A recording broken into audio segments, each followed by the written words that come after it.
My name is Daniel, and tonight I'm taking you into the Appalachian Mountains, one of the oldest and most haunted mountain ranges in America. For centuries, these ancient peaks have been home to stories that defy explanation. Tonight, I'm sharing 10 true stories from people who experienced the darker side of Appalachia. Encounters with things that shouldn't exist. These aren't campfire tales or folklore. These are real experiences from people who ventured into these mountains and discovered that some places remember things humanity has forgotten. Before we begin, subscribe and leave a comment telling me which story disturbed you most. Now let's descend into Appalachia, where the mist never lifts and something ancient watches from the darkness. Story 1. The Cabin That Moved. James Riley had been a wildlife photographer for 12 years, traveling to remote locations across North America to capture images of animals in their natural habitats. He specialized in the Appalachian region, particularly the Great Smoky Mountains, where biodiversity was rich and landscapes were stunning. James was comfortable in wilderness, experienced with navigation, and equipped with proper gear for extended stays in backcountry areas. He'd spent weeks alone in forests, sleeping in tents, hiking miles from civilization without concern. James understood wilderness survival, respected nature's dangers, and had never experienced anything that shook his rational understanding of the world. But in October of 2022, James rented a remote cabin in the mountains of eastern Tennessee for a month-long photography project.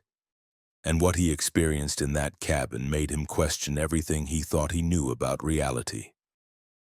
The cabin was advertised as a historic structure, built in the 1800s, located 15 miles from the nearest town on a dirt road that barely qualified as drivable.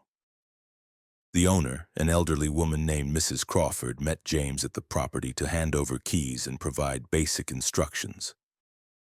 The cabin was small, maybe 600 square feet, with one main room that served as kitchen and living area, a separate bedroom, and a basic bathroom with a composting toilet and gravity-fed water system. Solar panels on the roof provided electricity for lights and charging equipment. The cabin sat in a clearing surrounded by dense forest with no other structures visible in any direction.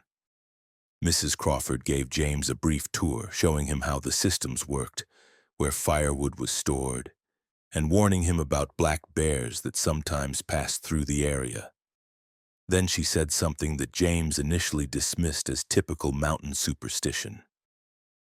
If the cabin feels different when you wake up, if things seem moved or changed, don't worry too much about it. This place has a way of shifting around. Just stay calm and it'll settle back down. James smiled politely, assuming she was talking about the cabin settling on its foundation or wood expanding and contracting with temperature changes. Mrs. Crawford looked at him with an expression that suggested she knew he didn't understand, then shrugged and left.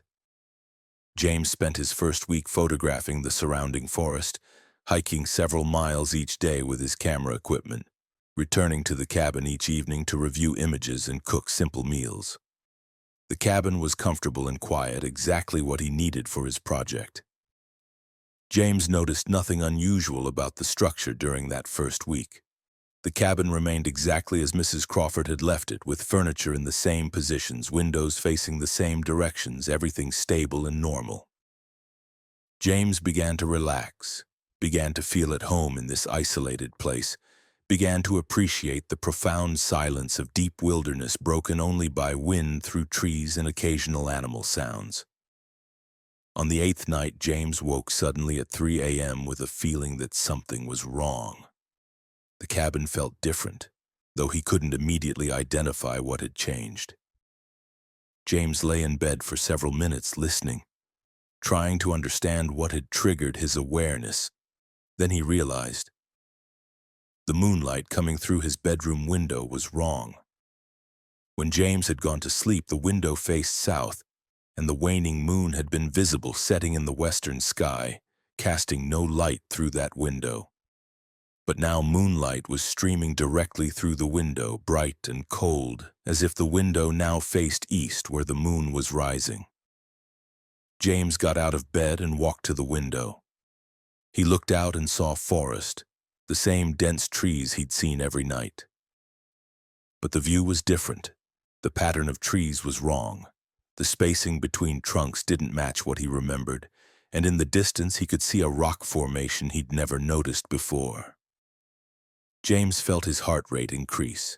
He walked through the cabin, checking other windows. Every view was different. The clearing that surrounded the cabin had changed shape. Trees that had been close were now distant. The dirt road that led to the cabin was no longer visible from the front window. James grabbed a flashlight and went outside, despite every instinct telling him to stay inside and wait for daylight. He walked the perimeter of the cabin, noting that the structure itself appeared unchanged. Same dimensions, same features, same solar panels on the roof. But the cabin's position relative to the surrounding forest had completely changed. James found the dirt road, but it was now on the opposite side of the cabin from where it had been. The woodpile Mrs. Crawford had shown him, which had been on the north side, was now on the south side. The cabin hadn't just shifted slightly. It had rotated nearly 180 degrees and possibly moved to an entirely new location. James spent the rest of the night sitting at the kitchen table with all the lights on, trying to rationalize what had happened. Maybe he'd been disoriented when he'd first arrived, had gotten his directions confused. Maybe the cabin had always been in this position, and he'd simply misremembered. But James was a photographer who worked extensively with natural light and landscape composition. He understood directions and spatial relationships with professional precision. He knew the cabin had moved or rotated or somehow changed its position relative to the surrounding environment. When dawn came, James packed his equipment and prepared to leave. Whatever was happening with this cabin, James wanted no part of it. But when he opened the front door, he discovered a new problem. The dirt road was gone. Not just moved to a different side of the cabin, but completely absent. James walked around the entire clearing and found no road, no path, no indication of how vehicles accessed this property. The forest pressed in from all sides, dense and impenetrable, with no obvious route out. James tried his phone, hoping to call Mrs. Crawford for help. No signal. James had expected limited cell coverage in this remote area, but he'd been able to get occasional signal during his first week. Now his phone showed no bars at all. James decided to hike out, to navigate by compass toward the nearest town. He'd studied maps before arriving, knew the general direction he needed to travel. James packed essential gear into his backpack and set off into the forest, using his compass to maintain a consistent heading. He hiked for 3 hours, covering what should have been at least 8 or 9 miles of rough terrain. But instead of reaching the town or even finding the main road, James found himself back at the cabin. He emerged from the forest into the clearing and saw the cabin exactly as he'd left it, though he'd been walking away from it for hours. James tried again, choosing a different direction, marking his trail carefully to ensure he didn't somehow circle back. 2 hours of hiking brought him right back to the cabin. He tried a third time with the same result. The cabin was inescapable. No matter which direction James walked, no matter how carefully he navigated, he always ended up back at the clearing. James realized with growing horror that he was trapped, that the cabin had somehow isolated itself from the surrounding geography, creating a pocket of space that looped back on itself. James survived in the cabin for 3 weeks, rationing the food supplies Mrs. Crawford had left, filtering water from a nearby stream, trying daily to find an escape route. The cabin continued to move, sometimes multiple times per night. James would go to sleep with the cabin in one configuration and wake to find everything shifted. Windows faced new directions. The door opened onto different parts of the clearing. The interior layout remained the same, but the cabin's relationship to the external world was constantly changing, as if the structure was sliding through different positions or different realities. James documented everything with his camera, photographing the cabin from multiple angles each day, recording the changing views from windows, trying to find patterns in the movements. He filled notebooks with observations, tracking times and directions and configurations. James noticed that the cabin seemed to move more frequently during certain lunar phases, that the shifts were most dramatic when the moon was new or full. He noticed that on nights when the cabin moved, he could hear sounds that didn't match normal forest noises. Deep, grinding sounds like stone sliding against stone, low-frequency vibrations that he felt more than heard. And occasionally voices speaking in languages James didn't recognize, seeming to come from the walls themselves. On the 21st night, James woke to find the cabin had moved to somewhere completely different. Instead of forest outside his windows, James saw grassland, rolling hills with no trees at all. The sky looked wrong, stars in unfamiliar patterns. James realized the cabin had moved not just in space but possibly in time, or to an entirely different location far from Tennessee. James panicked then, truly understanding that he might never escape, that the cabin might continue moving forever, carrying him through landscapes and perhaps even worlds he couldn't survive in. James wrote a letter explaining everything that had happened, sealed it in a waterproof bag, and left it in a prominent location in the cabin. If he died here, if he never escaped, at least there would be a record. Then James waited, hoping the cabin's next movement would return him to somewhere near civilization. The following morning, James woke to find the cabin back in its original location, the same forest view he'd seen on his first day, the dirt road visible once again. James didn't hesitate. He grabbed his essential gear and ran for the road, not stopping until he reached his vehicle, which was still parked where he'd left it 3 weeks earlier. James drove to Mrs. Crawford's house and confronted her, demanding explanations. She listened calmly as James described his experience, then nodded as if she'd heard similar stories before. "The cabin's been in my family for 6 generations," she said. "It's always been that way. Moving around, trapping people inside, taking them places it wants to go. My great-great-grandfather built it on what used to be Cherokee land, and old people say he disturbed something he shouldn't have. The cabin's been cursed ever since. Most people who rent it leave after a few days. You lasted longer than most. I'm sorry I didn't warn you properly, but people don't believe until they experience it themselves." James never returned to that property, never went back for the equipment and supplies he'd left behind. He submitted his photographs from the first week to his clients, claiming he'd completed the project, and never took another assignment in that region of Appalachia. But James still has nightmares about the cabin. Dreams where he's trapped again in that shifting structure, waking each morning to find the world outside changed, unable to escape, slowly realizing that the cabin isn't just moving through space but is actively hunting, actively collecting people who stay too long, adding them to some collection of souls trapped between places, between times, between realities. James knows he was lucky to escape when he did, that the cabin released him for reasons he'll never understand.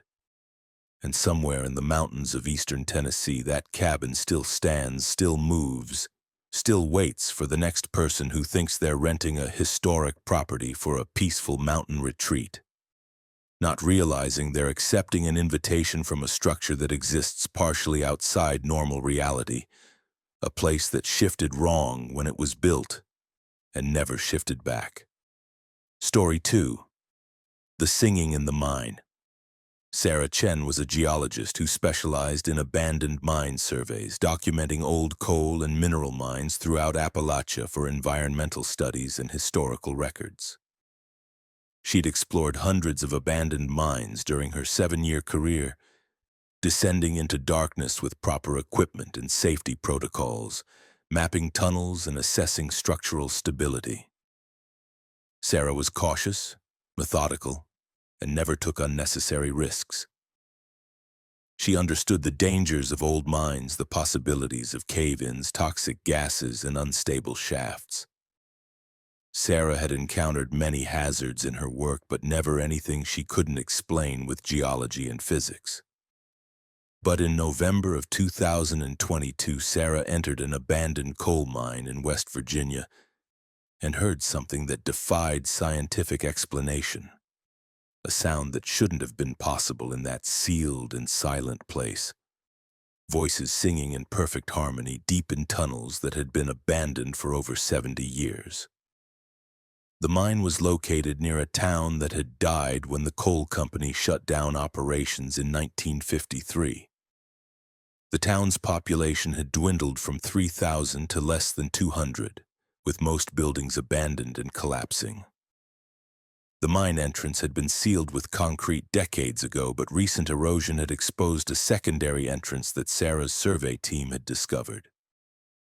Sarah's job was to enter the mine, document its condition, assess any environmental hazards from remaining coal deposits or chemical residues, and recommend whether the entrance should be resealed or left accessible for potential future exploration. Sarah entered the mine at 9 a.m. with a colleague named Marcus, both wearing proper safety gear including helmets with lights, respirators, gas detectors, and rope systems for emergency extraction. The secondary entrance led to a tunnel that descended at a steep angle into the mountain. The air was cold and stale but breathable, with no immediate signs of toxic gases. Sarah and Marcus proceeded slowly, stopping frequently to take measurements, photograph tunnel features, and mark their route with reflective tape. The mine appeared stable, with most support beams still solid despite 7 decades of neglect. After 2 hours of exploration, Sarah and Marcus had penetrated approximately half a mile into the mountain. They reached a junction where the main tunnel split into 3 separate passages. Sarah proposed they split up temporarily to survey the 3 passages more efficiently, with each person taking one passage while leaving the third for later. Marcus was hesitant but agreed, emphasizing they should stay in radio contact and meet back at the junction in 30 minutes. Sarah chose the right-hand passage and began her survey, leaving Marcus to explore the left passage. Sarah's passage continued for several hundred feet before opening into a larger chamber that had been excavated for coal extraction.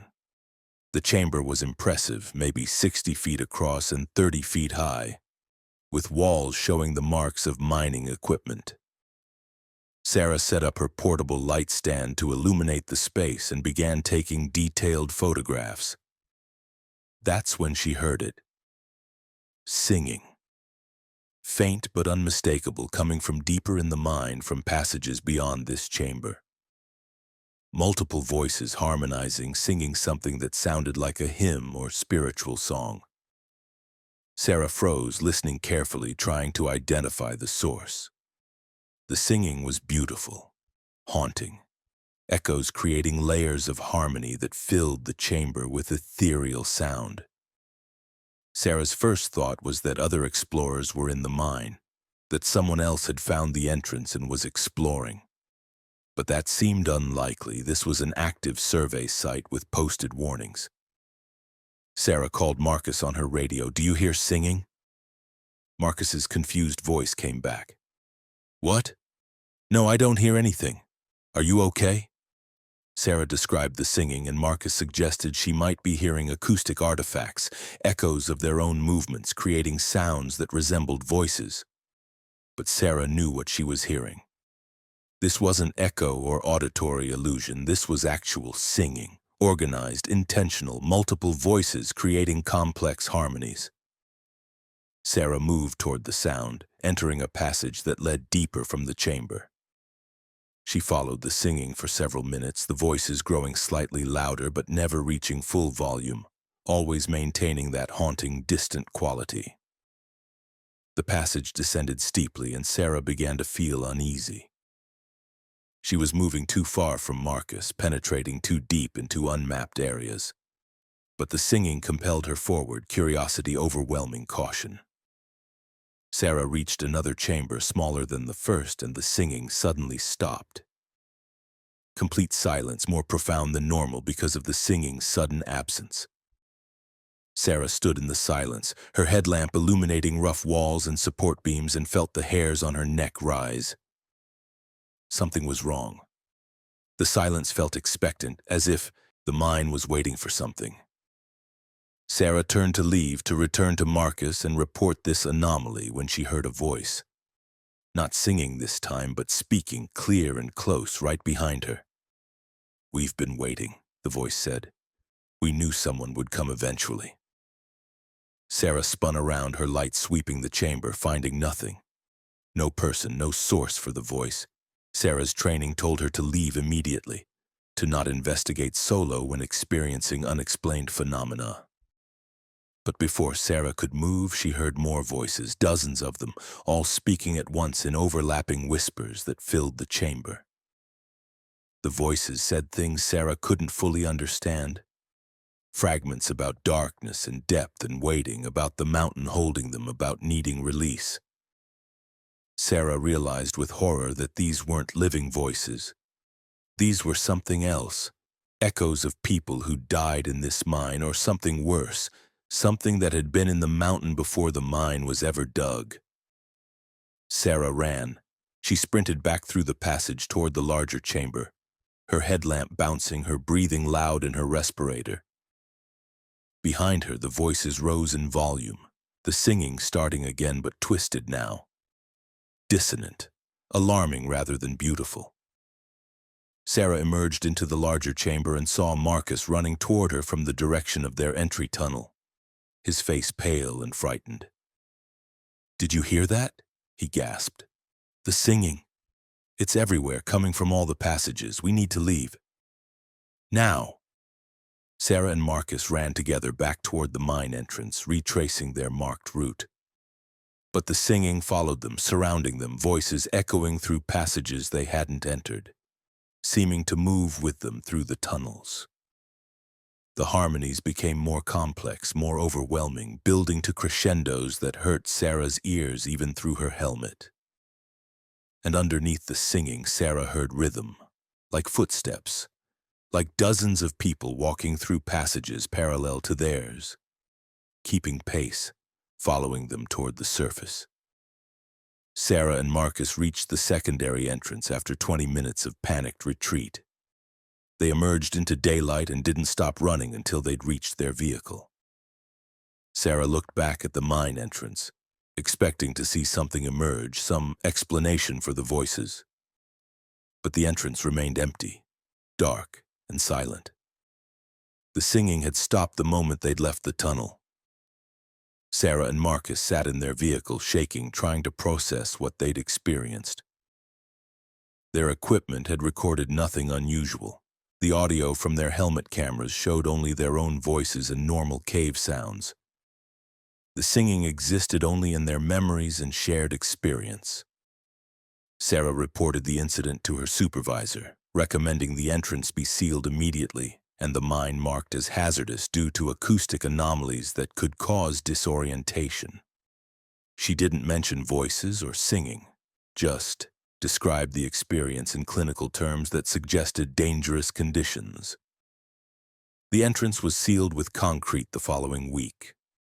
But Sarah researched the mine's history and discovered something that made her blood run cold. In 1947, a catastrophic collapse had trapped 42 miners deep in the mountain. Rescue attempts failed. The miners were never recovered, their bodies still entombed in passages that were sealed and abandoned. Sarah found records describing the miners' final hours, how rescue workers outside the mine had heard singing coming from deep underground, the trapped men singing hymns as their air ran out, their voices carrying through the tunnels in haunting harmonies. The singing had continued for over 18 hours before finally going silent. Sarah realized she'd heard those same voices still singing 75 years later, still trapped in the mountain, either as ghosts or as something more disturbing, echoes caught in the stone itself, vibrations that never fully dissipated, a recording pressed into the rock by the intensity of those final moments. Sarah never entered another abandoned mine in Appalachia. Couldn't risk hearing those voices again. Couldn't risk discovering that other mines held similar trapped echoes. She changed specializations, moved to studying surface geology in regions far from coal country. But Sarah still hears that singing sometimes late at night when everything is quiet. The memory so vivid it feels like the voices are still following her, still waiting in the darkness for someone who will listen, someone who might understand what it means to be trapped between life and death, between sound and silence, singing forever in passages beneath the mountains. Story 3. The Forest That Rearranges. Michael Torres had been a wilderness guide for 14 years, leading hiking groups through the Appalachian Trail and adjacent forests. He knew the terrain with intimate familiarity, could navigate by landmarks and instinct even without map or compass. Michael had hiked thousands of miles through these mountains, had spent hundreds of nights camping in the wilderness, and considered himself an expert on Appalachian geography. But in May of 2023, Michael led a group of 6 hikers on what should have been a straightforward 3-day trek through the Pisgah National Forest in North Carolina, and discovered that the forest could rearrange itself, that trees and trails and landmarks could shift positions overnight, creating geography that didn't match any map, that trapped his group in a maze of constantly changing paths that led nowhere they intended to go. The group consisted of experienced hikers who'd requested a challenging route through remote sections of the forest. Michael planned a loop trail that would take them through areas far from popular camping spots, offering solitude and pristine wilderness. They started hiking on a Friday morning, following established trails for the first several hours, before branching onto less maintained paths that would take them deeper into the forest. Weather was perfect, clear skies and moderate temperatures. The group made good progress, covering 12 miles by afternoon and setting up camp at a designated site near a stream. Everything was normal that first night.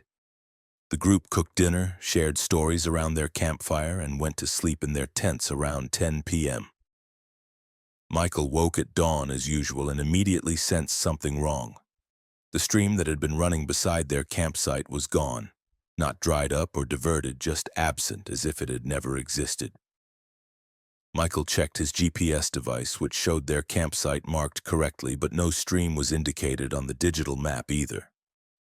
Michael walked the perimeter of their camp looking for the stream and found it approximately 200 yards away, much farther than it should have been. Michael woke the group and they broke camp, continuing their planned route. But within an hour, Michael realized the trail was wrong. The path they were following didn't match his memory or his map. Landmarks he'd expected to see weren't present. A distinctive rock formation that should have been on their left was on their right. A steep incline he remembered clearly wasn't where it should be. Michael checked his compass and GPS repeatedly, confirming they were heading in the correct direction, but the landscape didn't match. It was as if someone had rearranged the forest overnight, moving features around like furniture in a room. By afternoon, Michael admitted to the group that he was disoriented, that something was wrong with the trail system. They discussed options and decided to backtrack to their previous night's campsite, then take the main trail back to their starting point. But when the group tried to backtrack, following their marked trail, they couldn't find the campsite. They walked for hours in what should have been the right direction, but the campsite never appeared. They found the stream again, but it was running in a different direction than Michael remembered. The group made camp in a new location as evening approached, everyone confused and concerned but not yet frightened. That night, Michael lay awake in his tent listening to the forest. Something was happening around them, subtle movements and shifts he could almost hear. the sound of heavy objects sliding across forest floor, of earth moving and settling. Michael unzipped his tent and looked outside. In the moonlight, he saw trees that seemed to be in slightly different positions than they'd been at sunset. A fallen log that had been near the edge of their camp was now farther away. Michael told himself he was imagining things, that darkness and stress were affecting his perception, but the sensation of movement continued throughout the night, a feeling that the entire forest was slowly rotating around them, rearranging itself while they slept. The second day was worse. The group tried to navigate by compass, ignoring trails and simply walking north toward where the main road should be. But after hours of hiking, they found themselves in areas they'd already crossed, recognizing specific trees or rock formations they'd passed earlier. They were walking in circles despite maintaining consistent compass bearings. One of the hikers suggested they were caught in some kind of magnetic anomaly that was affecting their compasses. Another suggested mass disorientation, some environmental factor causing them all to misperceive directions. Michael didn't know what to believe. By the third day, the group was running low on food and water. Morale was collapsing. Two members of the group were arguing, blaming Michael for leading them into danger. Michael tried his phone repeatedly but couldn't get any signal despite being in an area where he'd had signal on previous hikes. The GPS was still functioning but showed them in locations that didn't match the visible terrain. They'd find themselves on the GPS in the middle of a meadow while actually standing in dense forest, or showing as near a ridge while standing in a valley. On the fourth night, Michael and his group camped near a distinctive cliff face, a feature Michael recognized but couldn't reconcile with their supposed location. During the night, Michael heard voices. Not animal sounds or wind, but human voices speaking in Appalachian dialect, discussing things he couldn't quite understand. Michael left his tent and saw figures moving through the forest, shadowy forms that looked human but moved wrong, gliding rather than walking. The figures approached the group's campsite, surrounding it at a distance of maybe 50 yards, standing motionless among the trees. Michael counted at least 20 figures, all perfectly still, all watching the camp. Michael woke the others. The entire group saw the figures, confirming this wasn't individual hallucination. They debated what to do, whether to call out to the figures or ignore them. Before they could decide, the figures moved. All at once, in perfect synchronization, they turned and walked into the forest, disappearing among the trees. Moments later, Michael heard the sound he'd been hearing each night. That sliding and shifting, amplified now, clearly the sound of something massive moving through the forest. The trees around their camp groaned, roots pulled from earth, trunks dragging across ground. The forest was rearranging again, more dramatically than before, and this time the group could see it happening. Trees moved, not falling but walking, their root systems pulling free and replanting in new locations. The cliff face behind them shifted, sliding laterally maybe 20 feet before settling again. The ground beneath their camp tilted slightly as if the entire hillside was rotating.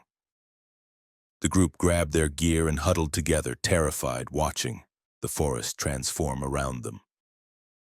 After maybe 10 minutes, the movement stopped. The forest settled into new positions, silent again, waiting. Michael realized then what was happening. The forest wasn't just disorienting them. It was actively preventing them from leaving, rearranging itself to keep them contained. For reasons Michael couldn't understand, the forest wanted them there, wanted them trapped, wanted them to stay until something happened or something claimed them. Michael thought about the figures they'd seen, wondered if those were people who'd been trapped before, who'd never found their way out, who'd become part of the forest's pattern, part of its collection. Michael made a desperate decision. Instead of trying to navigate out, instead of fighting the forest's changes, they would stay still. They would camp in one location and wait, see if the forest would eventually allow them to leave if they stopped trying to escape. The group agreed, having no better options. They spent 3 more days camped in the same spot, rationing their remaining food, filtering water from a spring that appeared and disappeared randomly near their camp. The forest continued to shift each night, but less dramatically, as if satisfied they'd stopped running. On the 7th night, Michael woke to find the forest silent and still. No shifting sounds, no movements. In the pre-dawn light, Michael saw a path he recognized, a clear trail leading in a direction that should take them to the main highway. Michael woke the others and they followed the trail, not discussing their decision, just moving quickly before the forest could change again. 3 hours of hiking brought them to the highway and their parked vehicles, which were exactly where they'd left them 7 days earlier. The group never spoke about what happened. They went their separate ways, each dealing privately with the experience of being trapped in a forest that moved, that rearranged, that held them deliberately. Michael quit his job as a wilderness guide, unable to trust the forests anymore, unable to guarantee safety to clients when the landscape itself could betray them. Michael learned that Appalachian forests contained old power, something that predated human understanding of geography, something that could manipulate space and position, that could trap visitors in labyrinths of constantly shifting terrain. And Michael knows that somewhere in Pisgah National Forest, that section of woods still shifts at night, still rearranges itself, still waits for the next group of hikers who'll venture too deep and discover that some forests don't follow rules, don't stay mapped, don't allow easy escape once they've decided to keep you. Story 4. The Town That Doesn't Age. Rebecca Walsh was a documentary filmmaker who specialized in stories about dying small towns across America.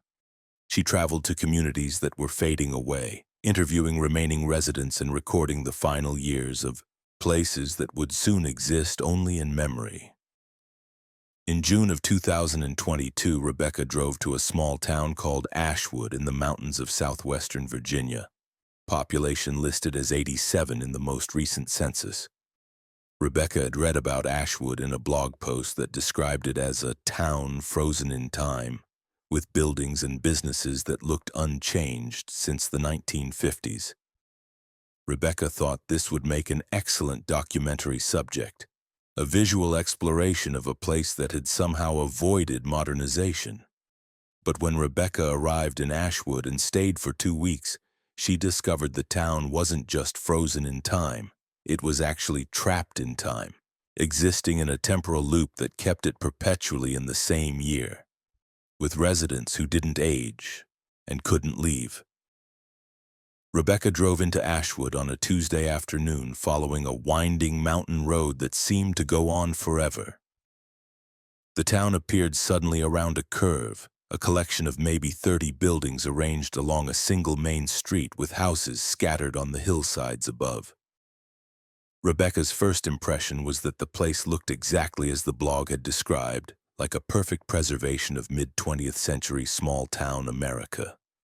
The storefronts had hand-painted signs, the cars parked on the street were vintage models from the 50s, and even the clothing worn by people visible on sidewalks looked period-appropriate.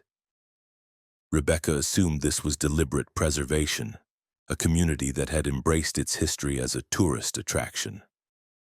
Rebecca parked her car and began filming, capturing exterior shots of the town. She approached several residents, asking if she could interview them for her documentary. People were friendly but oddly vague when Rebecca asked about the town's history or how they'd maintained this vintage appearance. One elderly man told her, "Ashwood's been this way as long as anyone remembers.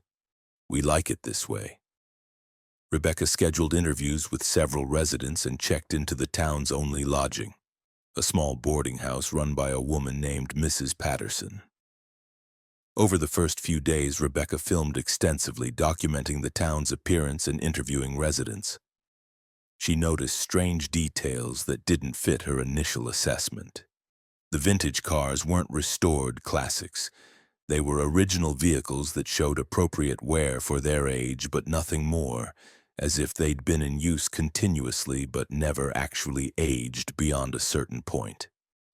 The food in the town's only grocery store included brands and packaging from the 1950s, not reproductions but apparently original items. The newspapers in the library's archives stopped at December 1958 with no issues from later dates. Rebecca asked residents about these anomalies. Why no newspapers after '58? Why no modern vehicles or products? The responses were evasive or confused, as if residents didn't fully understand the question. One woman said, "Why would we need newspapers from other years? We get the paper every week." Rebecca showed her a calendar on her phone displaying the current year, 2022. The woman looked at it with puzzlement, as if the concept of different years didn't make sense to her. Rebecca began to suspect something impossible was happening. She reviewed her footage each evening, and on the fifth night she noticed something disturbing. The interviews she'd filmed on day 1 showed the same people wearing the same clothes as in interviews filmed on day 5. Not similar clothes, the exact same outfits, including details like wrinkles or stains in identical positions. Rebecca thought maybe residents had very limited wardrobes, but when she reviewed more footage, she realized the anomalies went deeper. Conversations she'd had with people on different days were nearly identical. Same topics discussed in the same order, same phrases used. Rebecca decided to experiment. On day 6, she approached the elderly man she'd interviewed on day 1 and asked him the same questions. He gave identical answers, word for word, with the same pauses and gestures. Rebecca showed him footage of their previous conversation. He watched it with mild interest but showed no recognition that it was him, no acknowledgement that they'd already had this conversation. Rebecca felt fear growing. These people weren't maintaining a historical aesthetic. They were trapped in some kind of repetition, reliving the same patterns over and over. Rebecca explored the town's boundaries, driving the roads that led away from Ashwood. Every road looped back to town after a few miles. Rebecca would drive for 20 minutes following signs toward neighboring communities, but would always find herself returning to Ashwood's main street from a different direction. She tried hiking out through the forest, but the trees seemed to go on forever, and after hours of walking, she'd emerge back in town. Ashwood was isolated in a way that defied normal geography. On day 9, Rebecca found the town's cemetery. The most recent gravestone was dated December 1958. No one had been buried here in over 60 years, despite the town having a population of elderly residents who should have died naturally during that time. Rebecca photographed the cemetery and showed the images to Mrs. Patterson, asking about the lack of recent burials. Mrs. Patterson looked at the photos with that same confused expression. "Those are all current," she said. "We just had a funeral last month." But the newest stone clearly showed 1958. Rebecca realized that Ashwood existed in a temporal bubble trapped in December 1958, endlessly repeating. The residents experienced time as passing normally, but they were cycling through the same days over and over, never aging, never moving forward into future years. Whatever happened in December 1958 had frozen the town in that moment, creating a loop from which neither people nor place could escape. Rebecca was an outsider who could observe the loop but couldn't break it. Rebecca tried to explain what she'd discovered to various residents. None of them could understand. They insisted it was currently 1958. That time was passing normally, that nothing was wrong. Rebecca showed them her phone, her camera, her car with modern features. They saw these things but couldn't process them, as if their minds were unable to accept evidence of time beyond their loop. Rebecca realized she needed to leave before she became trapped too, before the town's temporal field included her in its endless cycle. On day 13, Rebecca packed her equipment and drove toward town limits, determined to break through whatever boundary kept the town isolated. She drove for 3 hours, much longer than previous attempts, refusing to turn around no matter how many times the road seemed to loop. Rebecca's GPS showed her moving in a circle, but she kept accelerating, pushing her car faster as if speed might somehow break through the barrier. Finally, after driving at dangerous speeds on winding mountain roads, Rebecca emerged onto a highway she recognized miles from Ashwood, clearly outside the town's bubble. Rebecca drove straight home, hundreds of miles, not stopping until she was far from those mountains. She reviewed her footage and found something disturbing. The videos from her final days in Ashwood were corrupted, showing mostly static and distorted images. Only footage from her first 3 days was intact before she'd started questioning the town's nature. It was as if her camera had been affected by the temporal anomaly once she became aware of it, as if documenting the loop was itself prohibited. Rebecca researched Ashwood's history and found references to a disaster in December 1958. A gas main had exploded in the town center, killing several people and causing extensive damage. The town had been evacuated for repairs. But after that, records became vague and contradictory. Some sources said the town was rebuilt and repopulated. Others suggested it was abandoned. No clear information existed about what happened to Ashwood after 1958, as if history itself was uncertain. Rebecca believes the explosion or something associated with it created a temporal break, trapping Ashwood and its residents in a moment that endlessly repeats. The town exists outside normal time, its residents cycling through the same days forever, unaware they're trapped. Rebecca never returned to Ashwood, but she thinks about those people often, living their lives over and over, never growing older, never moving forward, trapped in December 1958 for what might be eternity. And Rebecca wonders how many other places like Ashwood exist in isolated mountains. Towns that stopped advancing through time, communities frozen in specific moments, waiting for visitors who'll drive those winding roads and discover that some places in Appalachia don't just resist change. They exist completely outside the flow of time that governs the rest of the world. Story 5. The Creature in the Kudzu. Thomas Bradley was a conservation officer for the state of Georgia, responsible for managing wildlife and investigating environmental issues in the northern mountain counties. He'd worked in this role for 16 years, dealing with everything from illegal hunting to invasive plant species. Thomas was familiar with Appalachian wildlife, knew the behavior patterns of bears, wildcats, and other predators. He'd investigated countless reports of unusual animal sightings, most of which turned out to be misidentifications or hoaxes. Thomas approached his job with scientific skepticism and practical experience. But in August of 2023, Thomas received reports of something killing livestock in an extremely isolated valley.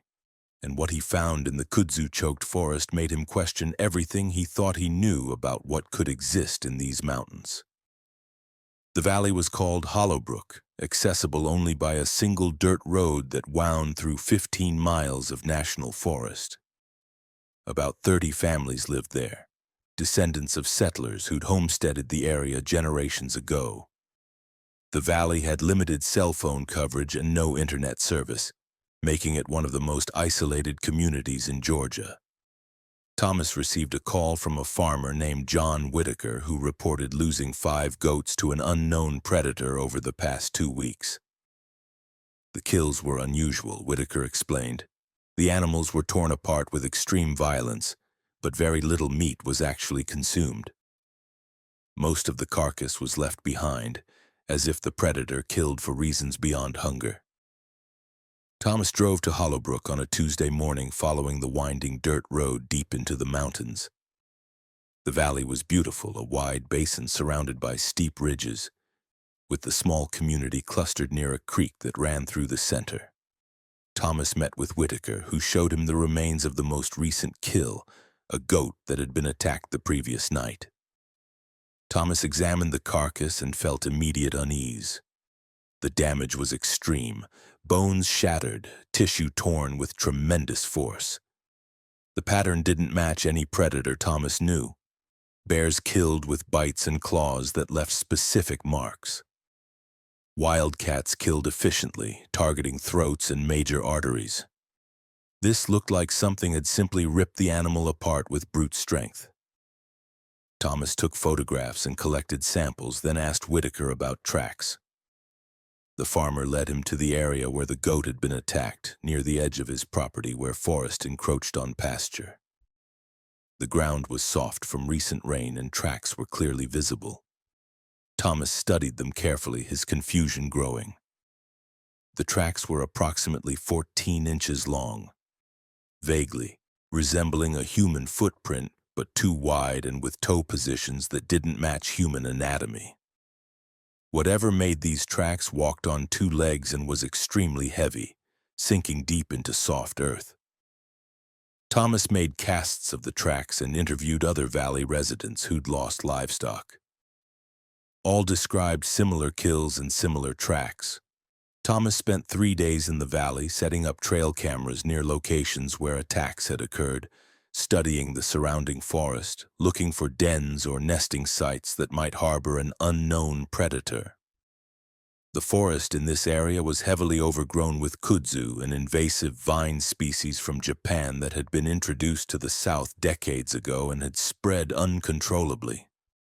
The kudzu covered everything, draping trees, smothering undergrowth, creating thick tangles that were nearly impossible to penetrate.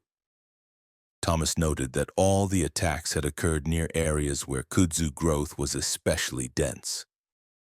On the fourth night, Thomas was reviewing footage from his trail cameras when he saw something that made his blood run cold. One camera, positioned near a pasture where a sheep had been killed 2 days earlier, had captured movement at 3 a.m. The footage showed a figure emerging from kudzu-covered forest.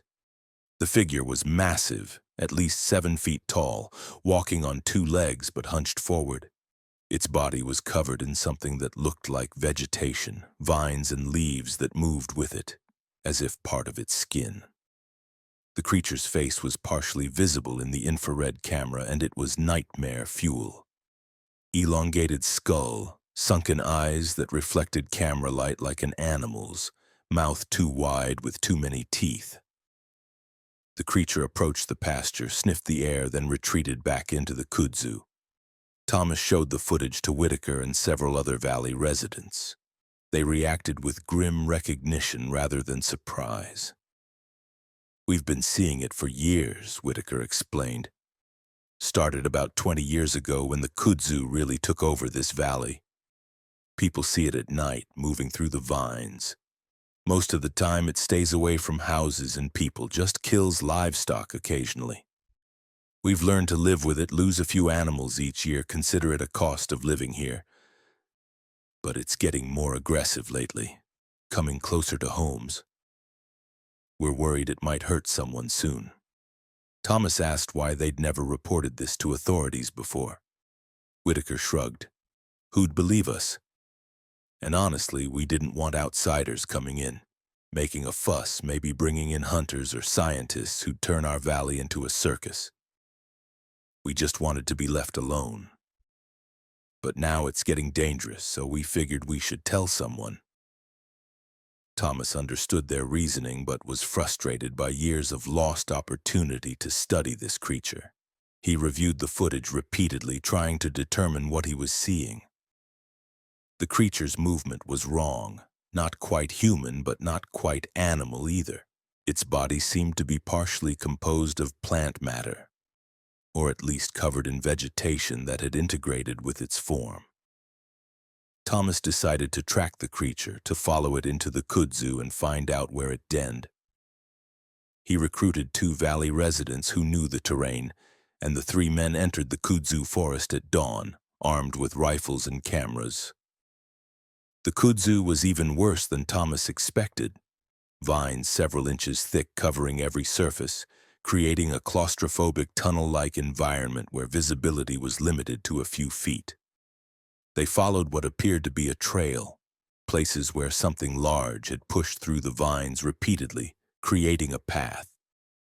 After 2 hours of difficult hiking, the men reached an area where the kudzu was impossibly dense, vines woven together so tightly it created what looked like solid walls.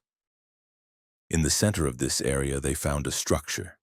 Not a natural formation, but something built, a dome-like construction made entirely of woven kudzu vines. The structure was about 12 feet in diameter and 8 feet high, with an entrance on one side. Thomas approached cautiously, his rifle ready, and looked inside. The interior was hollow, floor covered with leaves and moss, and scattered around were bones. Not just animal bones, but items of clothing, pieces of fabric, and disturbing human remains. Skulls. At least 3 human skulls, partially buried in the leaf litter. Thomas backed away from the structure, realizing they'd found not just a creature's den, but a predator's lair, a place where it had been feeding on more than just livestock. Thomas told the other men they were leaving immediately, that they needed to call in law enforcement and possibly wildlife control with heavy weapons. But before they could retreat, they heard movement. Something was approaching through the kudzu, pushing through vines with tremendous force. The men raised their rifles, pointing toward the sound. The creature emerged into view, and seeing it clearly in daylight was worse than anything Thomas had imagined. It was even larger than the camera had suggested, maybe 8 feet tall, with a body that seemed to be a fusion of flesh and vegetation. Kudzu vines grew from its skin, or maybe its skin was made of kudzu. Its arms were too long, ending in hands with fingers like thick roots. Its face was the worst part, a distorted humanoid shape with that too wide mouth and eyes that looked human enough to be recognizable but wrong enough to be terrifying. The creature stared at the 3 men, tilted its head as if assessing them, then opened its mouth and made a sound. Not an animal roar or human speech, but something between, a vocalization that sounded almost like words in a language Thomas didn't recognize. Thomas fired his rifle, aiming for the creature's center mass. The bullet hit, vines and organic matter exploding from the impact point, but the creature barely reacted. It looked down at the wound, which was already closing, kudzu vines weaving across the damaged area, repairing it. The creature took a step toward them, and Thomas realized with horror that conventional weapons couldn't stop this thing. If it was partially plant matter, if kudzu had somehow integrated with its body or even formed its body, bullets might be useless. The 3 men ran. They crashed through the kudzu forest, abandoning careful navigation, just fleeing as fast as the dense vegetation allowed. Behind them, they could hear the creature following, not running but moving with deliberate purpose, pushing through the vines effortlessly. Thomas and his companions reached the edge of the kudzu forest after 20 minutes of terror, emerging into a pasture near Whitaker's farm. The creature stopped at the edge of the forest, visible among the vines, watching them but not pursuing into open ground. It stood there for several minutes, then retreated back into the kudzu. Thomas called his supervisor and requested immediate assistance, describing the situation as an unknown predator of extreme danger. State wildlife officials arrived the next day with a team, but when they entered the kudzu forest to find the den, they found nothing. The structure Thomas had seen was gone, and the trail they'd followed had disappeared, as if the kudzu had rearranged itself. The officials found Thomas's story implausible, suggested he'd misidentified a bear or other known animal, and closed the investigation after a cursory survey. Thomas knew what he'd seen. He knew the creature was real, that it lived in that kudzu forest, that it had killed livestock and possibly humans. Thomas researched kudzu and found disturbing information. The vine was originally from Japan, brought to America in the late 1800s. In Japan, kudzu grew in controlled amounts, kept in check by local insects and climate. But in the American South, with no natural predators and perfect growing conditions, kudzu spread uncontrollably, covering millions of acres. Some scientists had theorized that kudzu's growth was so aggressive it almost seemed intelligent, deliberately choking out native species. Thomas developed a theory he knew sounded insane but couldn't dismiss. What if kudzu could do more than just grow? What if in rare cases, under specific conditions, it could integrate with other organisms? What if something had been caught in the kudzu decades ago, maybe a human or large animal, and instead of dying, it had merged with the plant, creating a hybrid creature that was part flesh and part vegetation? The kudzu creature might have started as something recognizable but had been transformed by years of integration with the invasive vine, becoming something new, something that could heal by regrowing plant matter, something that existed in symbiosis with the kudzu that covered these mountains. Thomas never returned to Hollowbrook Valley. He requested transfer to a different region and warned other conservation officers about the area, though most dismissed his report as the result of stress or misidentification. But Thomas knows what lives in that kudzu forest, knows that something hunts there, something that's partially alive and partially vegetative, something that kills livestock and occasionally people, something that might be spreading as the kudzu spreads, creating more of itself in other kudzu-choked valleys across Appalachia. And Thomas wonders how many other creatures like this might exist in isolated areas where invasive plants have taken over, where nature has found new ways to create predators, where the boundary between plant and animal is blurred into something that shouldn't exist but does, hiding in dense vegetation, waiting for night to hunt. Story 6. The Bridge of Screaming Stones. Daniel Morrison was a civil engineer who specialized in historic bridge preservation throughout Appalachia. He'd surveyed and documented hundreds of old bridges, from covered wooden structures to early concrete and steel spans. Daniel understood bridge construction with expert knowledge, could identify stress points, assess structural integrity, and recommend preservation techniques. He'd never encountered a bridge that couldn't be explained by engineering and physics. But in September of 2022, Daniel was hired to survey a stone arch bridge in rural Kentucky, and he discovered that some bridges carry more than just traffic, that stones can hold memories of trauma so intense they manifest as sound, as screaming that emerges from the bridge itself on specific nights. The bridge was called Harlan's Crossing, built in 1873 to span a narrow gorge where a creek ran 30 feet below. The bridge was a beautiful example of 19th century stone masonry, with a single arch made of locally quarried limestone blocks fitted together without mortar. The bridge had been abandoned in the 1960s when a modern road was built nearby, but local historical society wanted it preserved and needed structural assessment. Daniel drove to the site on a Monday, parked near the old bridge, and began his inspection. The bridge appeared structurally sound despite nearly a century of neglect. The stones were still tightly fitted, the arch maintained its shape, and vegetation growth was minimal.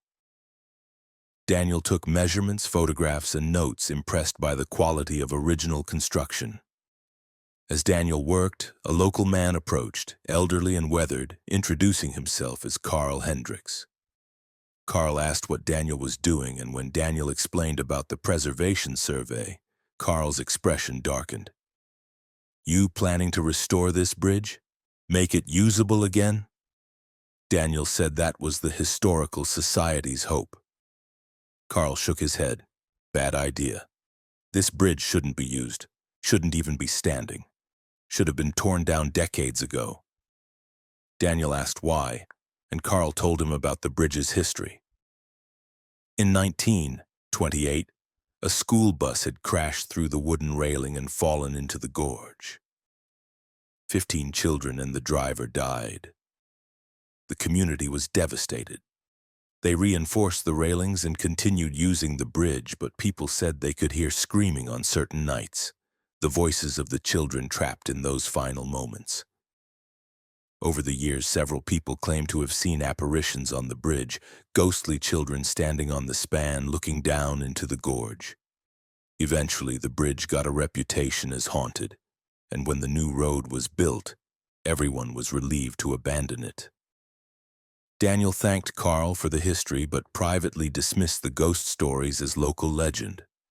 Bridges that were sites of tragedies often developed haunted reputations, but Daniel had never encountered any genuine paranormal activity. He continued his survey, spending the afternoon examining every aspect of the structure. As evening approached, Daniel decided to take some photographs in twilight for his documentation. He set up his camera on a tripod and positioned himself to capture the bridge with the fading light behind it. That's when Daniel heard it. Screaming, distant but unmistakable, the voices of children crying out in terror. The sound seemed to come from the bridge itself, from the stones, as if the limestone was somehow producing the noise. Daniel grabbed his phone to call for help, thinking there might be actual children in danger nearby, but the screaming stopped as suddenly as it started. Daniel stood in silence, his heart racing, trying to rationalize what he'd heard. Perhaps it was birds or some acoustic effect of wind through the gorge creating sounds that resembled screaming. Daniel walked onto the bridge, testing his weight on the stone surface. The bridge held firm. He reached the center point, directly above the deepest part of the gorge, and felt a sudden temperature drop. The air went cold enough that Daniel could see his breath. Then the screaming started again, much louder now, all around him. Voices of children crying for help, calling for their mothers, begging someone to save them.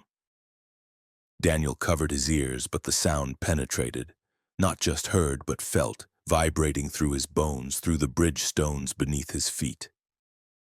Daniel ran off the bridge, fleeing to his vehicle. He sat in his car, shaking, trying to understand what had happened. As night fell completely, Daniel saw something that made him grab his camera. The bridge was glowing faintly, a pale phosphorescence coming from the stones themselves. Daniel filmed the phenomenon, zooming in on the stones. In his camera's viewfinder, he could see what looked like faces pressed against the stone surface from the inside, children's faces, mouths open in eternal screams, hands reaching out as if trying to escape. Daniel watched for an hour as the stones glowed and the faces appeared and disappeared. Around midnight, everything stopped. The glow faded, the faces vanished, and the bridge returned to looking like ordinary stone. Daniel drove to his hotel, not sleeping at all that night, reviewing his footage repeatedly. The video clearly showed the glowing stones and the faces, evidence that something impossible was happening at that bridge. The next morning, Daniel researched the 1928 accident more thoroughly. He found newspaper accounts describing the crash in devastating detail. The bus had broken through the wooden railing and plunged nose first into the gorge. The impact killed most of the children instantly, but several survived the initial crash, trapped in the wreckage at the bottom of the gorge with serious injuries. Rescue efforts were delayed because the gorge was difficult to access. The surviving children screamed for help for over 2 hours before dying from their injuries. The newspaper described their screams echoing through the gorge, heard by rescuers who couldn't reach them quickly enough. Daniel realized the screaming he'd heard wasn't just memory or echo. The limestone had somehow absorbed the children's final sounds, the acoustic energy of their terror and pain, and was releasing it decades later. Stone could hold vibrations, could be affected by sound waves. What if intense emotional energy combined with the extreme volume of children screaming in agony had literally imprinted those sounds into the molecular structure of the bridge? What if the stones had become a permanent recording medium, replaying the trauma on anniversary dates or under specific atmospheric conditions? Daniel returned to the bridge that evening, bringing recording equipment to document the phenomenon properly. He set up audio recorders at multiple points on the bridge and waited. At the same time as the previous night, around 7:30 p.m., the screaming started. Daniel's recorders captured everything. The stone bridge was producing sound frequencies that matched human screaming, emerging from the limestone blocks themselves. Daniel recorded video of the glowing stones and the faces appearing in them. This was scientific evidence of something that shouldn't be possible.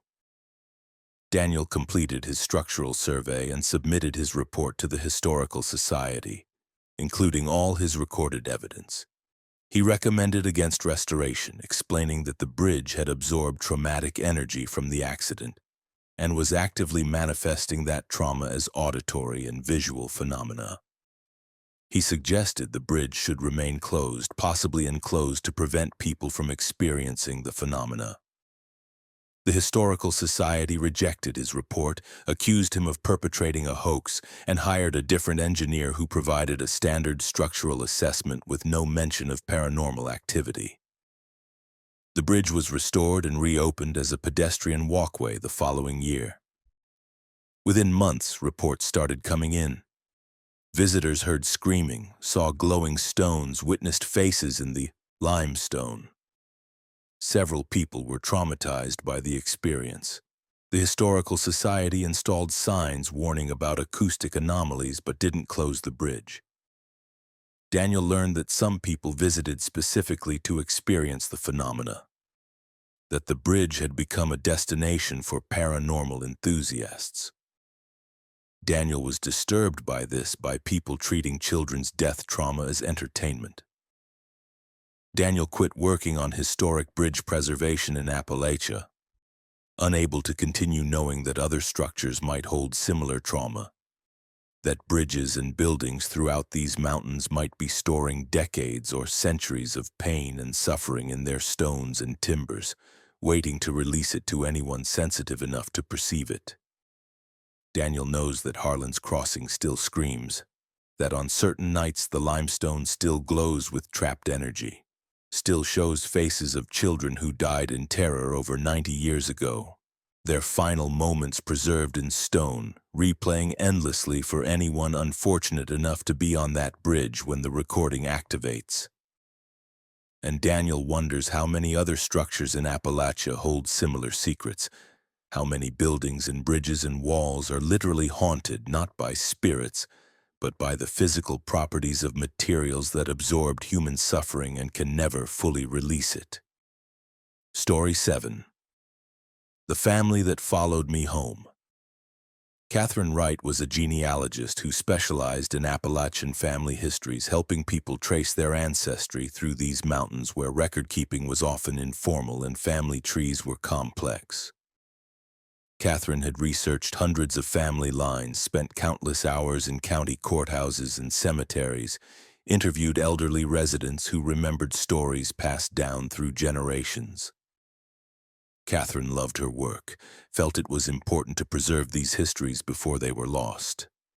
But in April of 2023, Catherine researched a family line that had died out mysteriously in the early 1900s. And after completing her research, members of that extinct family began appearing in her life, following her home, manifesting in her apartment, demanding something she didn't understand. The project started normally. A client hired Catherine to research his great-great-grandmother's family, the Holcombs, who had lived in the mountains of eastern Tennessee. The client knew very little about them, only that the entire family had disappeared in 1912 and no records explained what happened. Catherine found this intriguing and accepted the project. She drove to Tennessee, visited the county courthouse, and began searching through old records. What Catherine discovered was disturbing. The Holcomb family had consisted of parents and 7 children living in an isolated hollow. In March of 1912, neighbors noticed they hadn't been seen in weeks. A search party found their cabin abandoned with food on the table, as if they'd left during a meal. No signs of violence, no indication where they'd gone. The family was never found. Authorities assumed they'd walked into the forest and died, possibly from illness or accident. But the records showed something odd. In the months before their disappearance, several Holcomb family members had been treated for what doctors called mountain fever, symptoms including delirium, speaking in unknown languages and claiming to see people who weren't there. Catherine photocopied all available records and visited the site where the Holcomb cabin had stood. Nothing remained except a stone foundation being slowly reclaimed by forest. Catherine walked the area, taking photographs, noting landmarks. She found the family cemetery, small plot with simple markers. The Holcombs were all buried there, which confused Catherine. If they'd disappeared and were never found, how were they buried? Catherine examined the dates on the stones. All showed death dates of March 1912, the same month they disappeared. Someone had buried them and marked graves, but official records said bodies were never recovered. Catherine interviewed descendants of families who'd lived near the Holcombs. One elderly woman told Catherine a different story. She said her grandmother had claimed the Holcombs were taken by the mountain, that they'd disturbed something in a cave system that ran beneath their property, and whatever lived in those caves claimed them as payment. The woman said her grandmother insisted she'd seen the Holcombs after they'd supposedly disappeared, walking through the forest at night, all 9 of them together, moving in a line like they were being led somewhere, their eyes empty and their mouths open in silent screams. Catherine documented everything and returned home to Virginia to write her report. That night, Catherine woke at 3 a.m. to find a woman standing at the foot of her bed. The woman wore 19th century clothing, looked solid and real, and stared at Catherine with desperate intensity. Before Catherine could scream or react, the woman spoke. "Help us, we're still there, still trapped. We need you to finish what we started." Then the apparition faded, disappearing like mist. Catherine turned on every light in her apartment and sat awake until dawn, telling herself she'd been dreaming. That stress from the research had created a vivid nightmare. But the apparitions continued. The next night, Catherine saw 2 children standing in her hallway, boy and girl in old-fashioned clothes, holding hands, watching her silently. The night after, an entire family appeared in her living room, 9 people standing in a cluster, all staring at her with those same desperate expressions. Catherine tried speaking to them, asking what they wanted, but they never responded, just stared and faded after several minutes. Catherine researched photographs of the Holcomb family and confirmed the apparitions matched their appearance.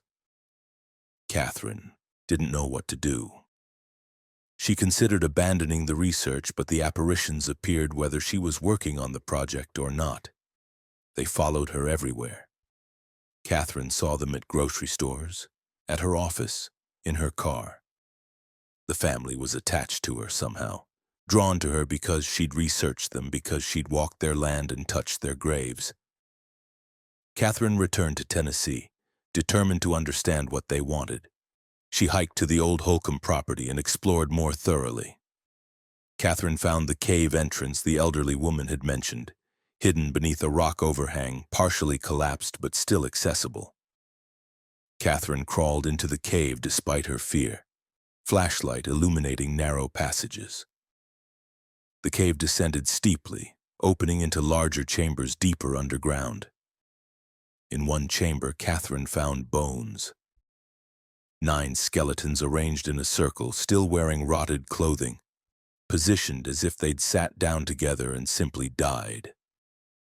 Catherine realized these were the Holcombs, their actual remains hidden in this cave where no one had found them. But why were they here? How had they died? Catherine noticed something else in the chamber. Symbols carved into the walls, intricate designs that looked both ancient and purposeful. Catherine photographed everything, feeling increasingly uneasy. At the center of the circle of bones was a depression in the cave floor, like a bowl carved into stone. Catherine approached it and saw something glinting at the bottom. She reached in and pulled out a small object, a carved stone figure, primitive but clearly intentionally made. The moment Catherine touched it, she felt a rush of information, images flooding her mind. She saw the Holcombs entering this cave, performing some kind of ritual, trying to heal their mountain fever by making an offering to whatever entity lived underground. She saw the ritual go wrong, saw the family trapped in the cave as something invisible claimed them one by one. Catherine understood then. The Holcombs weren't haunting her asking for help. They were trying to warn her. By touching their graves, by researching their fate, by entering this cave, Catherine had drawn attention from the same entity that had claimed them. The carved stone figure was a key or marker, identifying whoever held it as designated for that entity. Catherine dropped the figure and scrambled out of the cave as fast as she could, not stopping until she was back in daylight. But it was too late. The damage was done. The apparitions became more aggressive. The Holcomb family appeared more frequently, their expressions changing from desperation to something like anticipation. They were watching Catherine, waiting for something to claim her like it had claimed them. Catherine consulted with a paranormal researcher who suggested she needed to break the connection by returning the stone figure to the cave and performing a counter-ritual. Catherine refused, terrified of entering that cave again. Instead, Catherine moved to a different state, left her genealogy practice, tried to start a new life far from Appalachia. But the Holcombs followed her. No matter where Catherine went, they appeared, 9 ghosts standing in formation, watching her with empty eyes. Catherine eventually accepted she'd be haunted for the rest of her life, that her research had linked her permanently to the Holcomb family and whatever entity had claimed them. Catherine lives quietly now, isolated, avoiding close relationships because she can't explain the ghosts that share her space.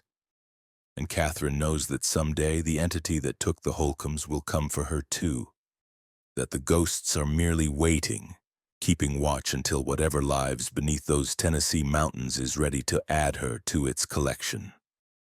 Story 8. The Hospital in the Hollow. Dr. Alan Foster was a medical historian researching abandoned hospitals across Appalachia, documenting facilities that had served isolated mountain communities before modern healthcare systems developed.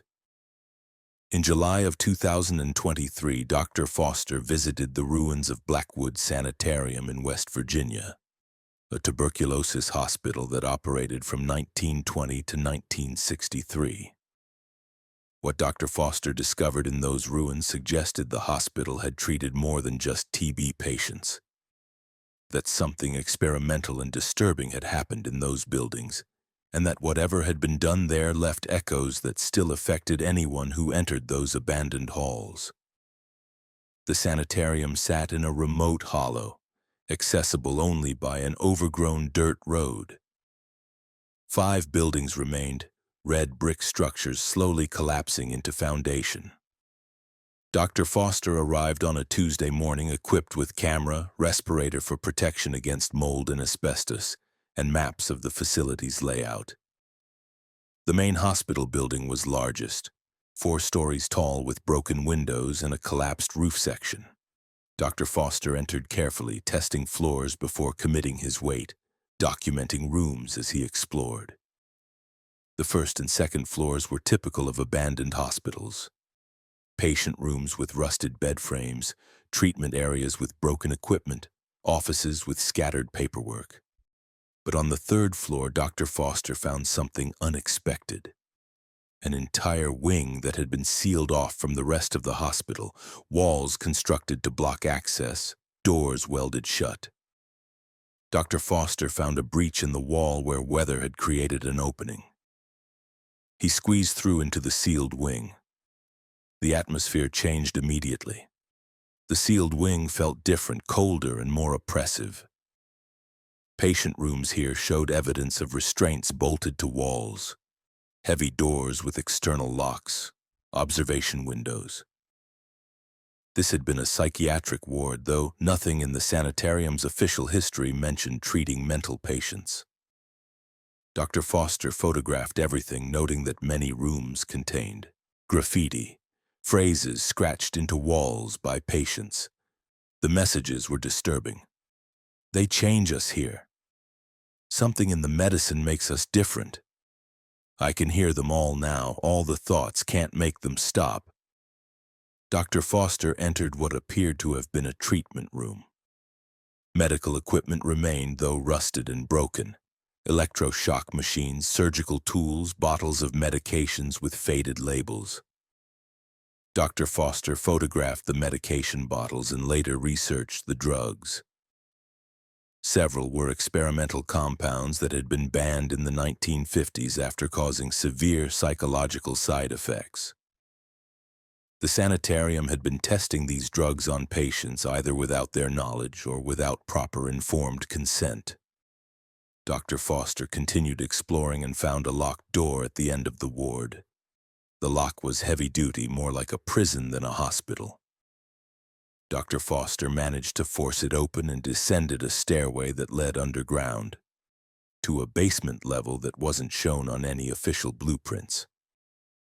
The basement consisted of a single long corridor with rooms on either side.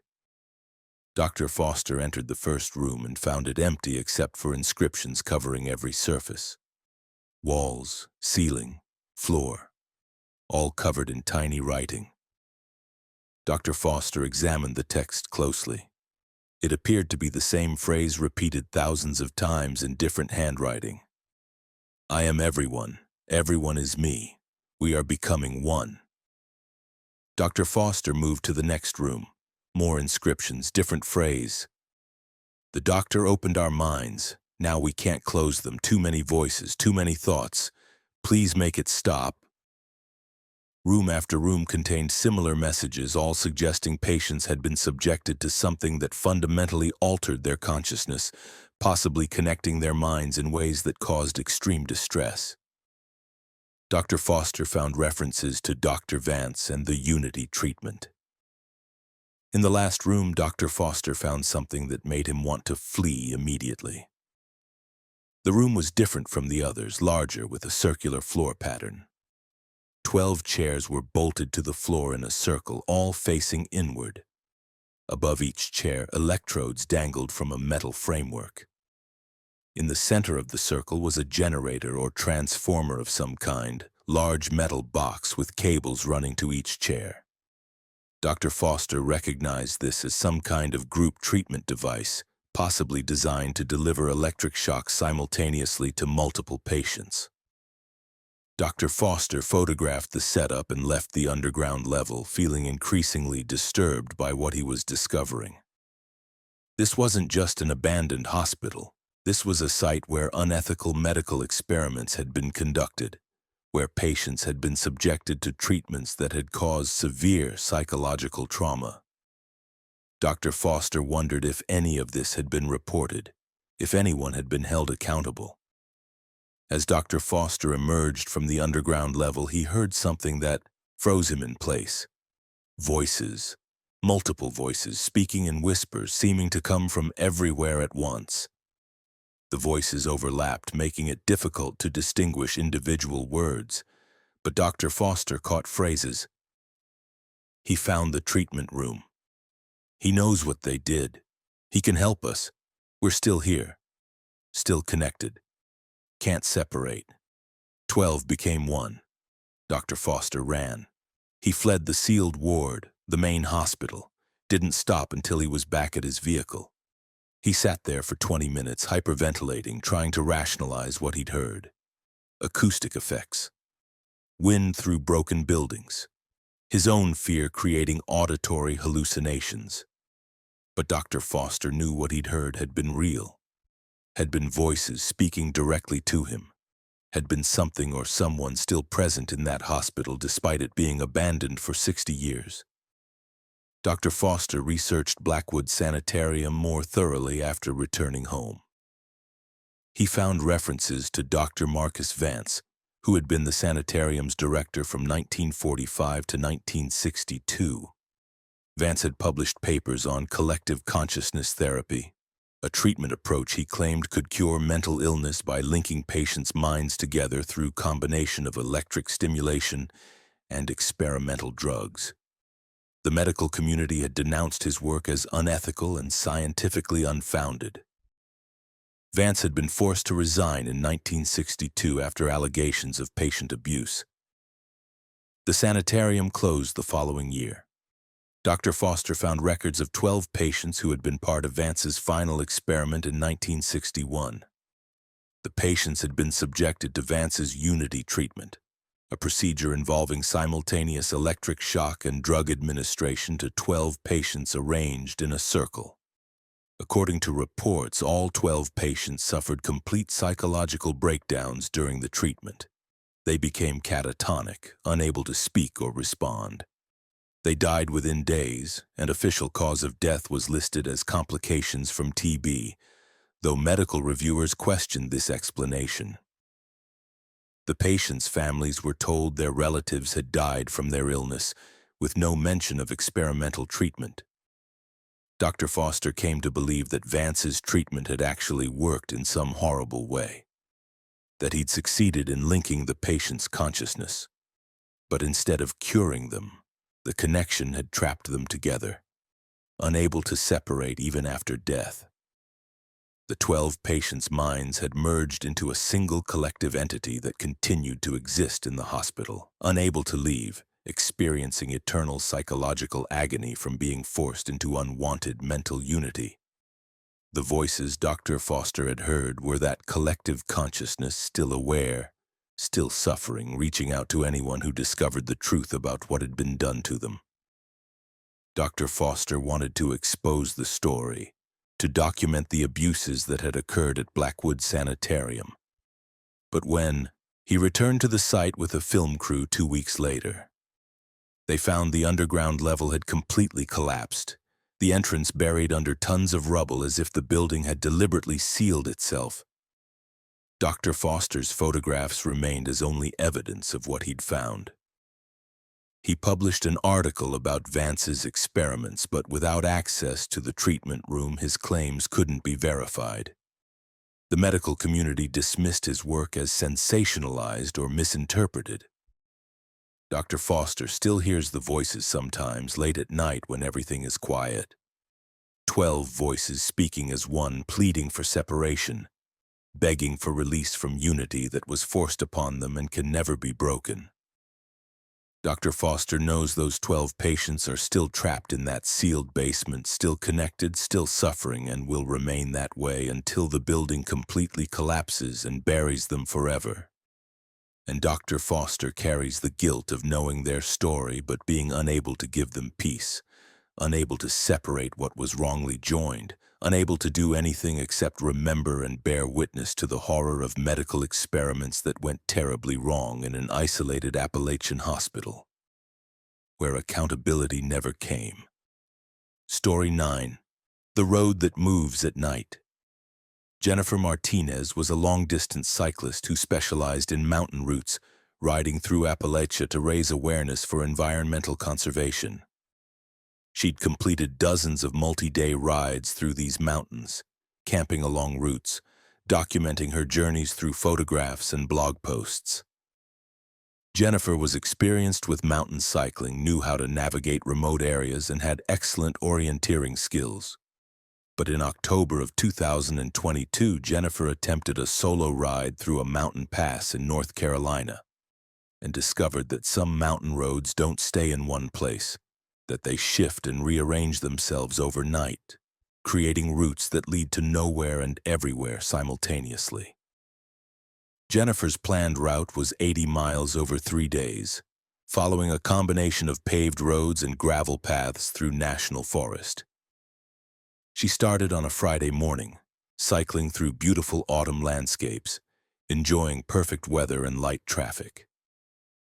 The first day's 30 miles went exactly as planned, and Jennifer camped that evening at a designated campsite near a small stream. She set up her tent, cooked dinner, and went to sleep around 9 p.m., expecting to wake early and continue her ride. Jennifer woke at dawn and began packing her gear. She noticed immediately that something was wrong. The road she'd ridden in on, which had been visible from her campsite, was no longer there.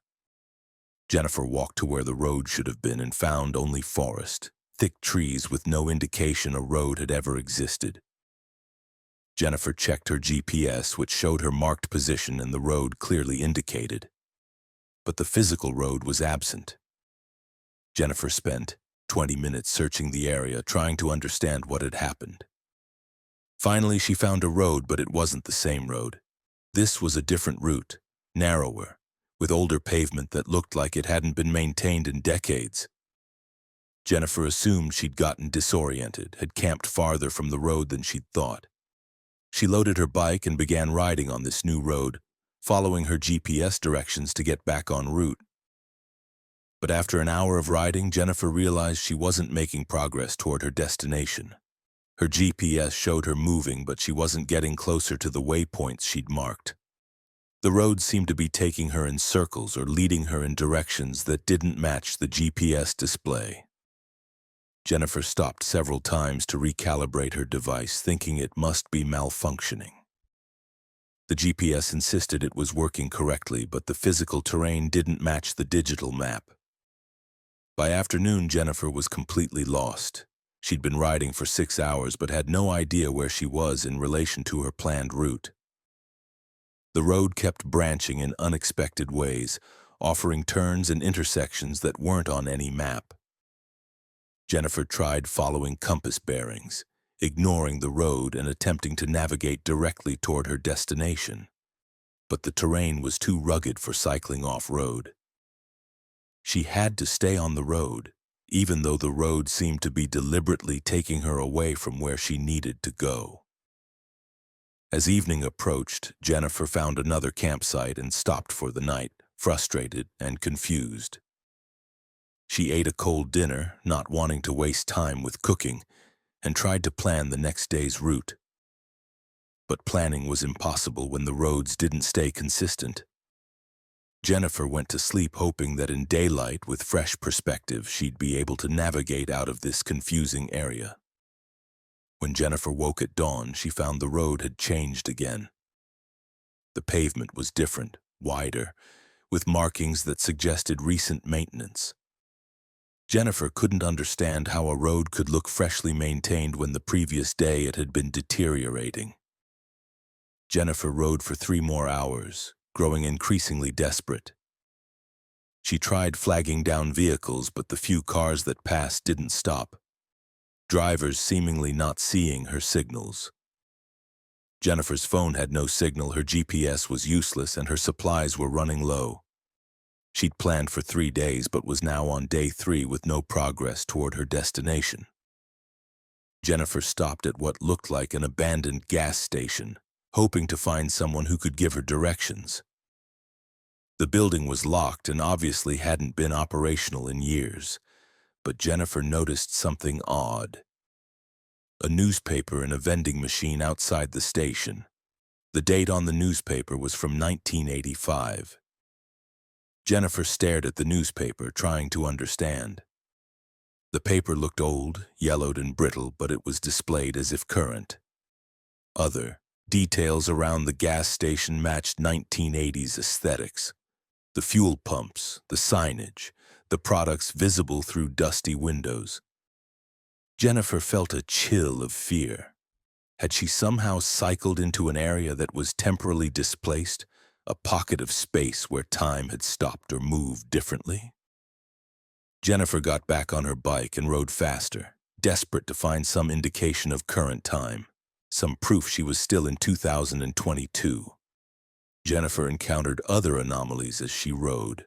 A car that looked like a 1970s model driving past with a driver who waved cheerfully. A road sign indicating a town that Jennifer knew had been abandoned in the 1990s. The road itself kept changing, sometimes paved, sometimes gravel, sometimes dirt, the surface transforming between stretches as if Jennifer was cycling through different decades. Jennifer realized the road wasn't just moving geographically.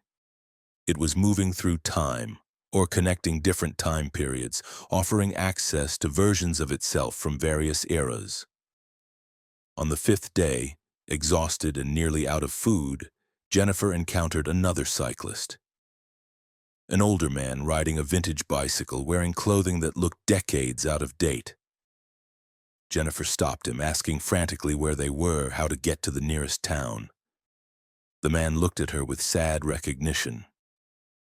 "You're on the wandering road," he said. "I've been riding it for years, can't get off. Every time I try to leave, I end up back here. Time doesn't work right. Some days I ride through 1962, some days it's 1990.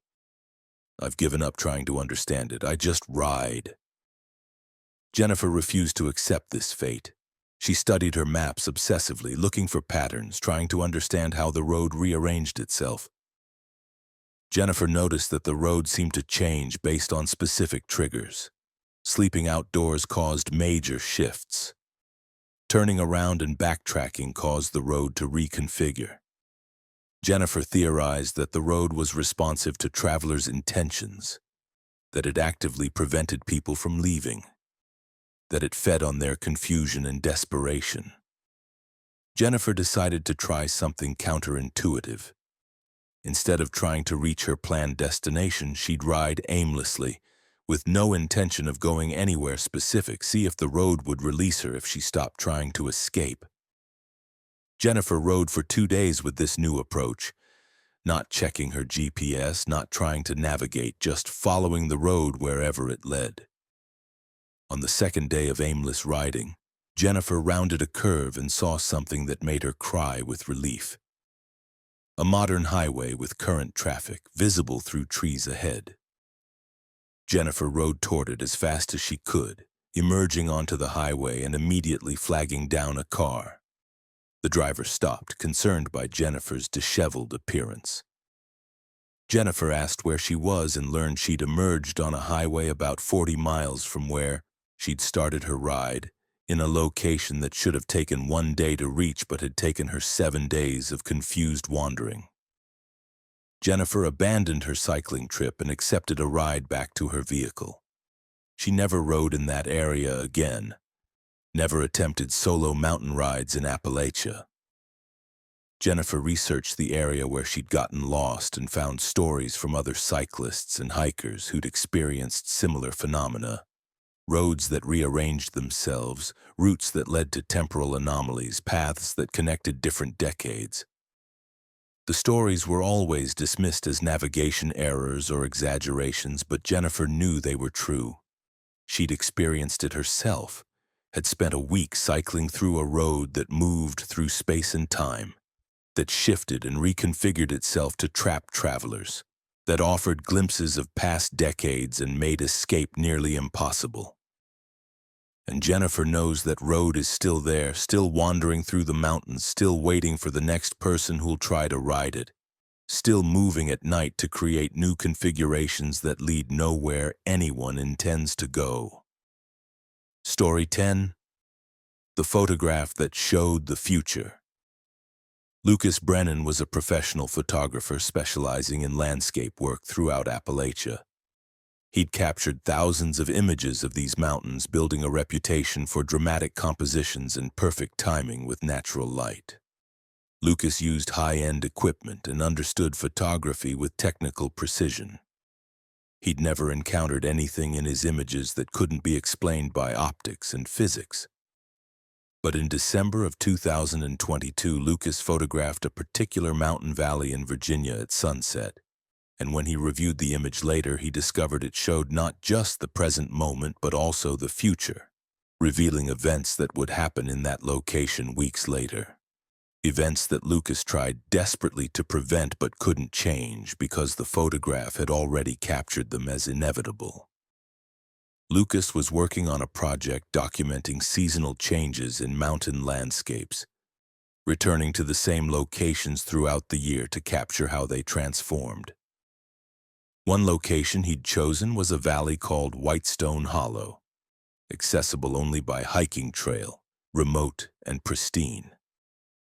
Lucas had photographed the valley in spring, summer, and autumn, In December, he returned for winter shots, hiking 3 miles to reach his chosen vantage point on a ridge overlooking the hollow. Lucas arrived at golden hour, that perfect time when sunset light creates dramatic colors. He set up his camera and tripod, composed his shot carefully, and took multiple exposures as the light changed.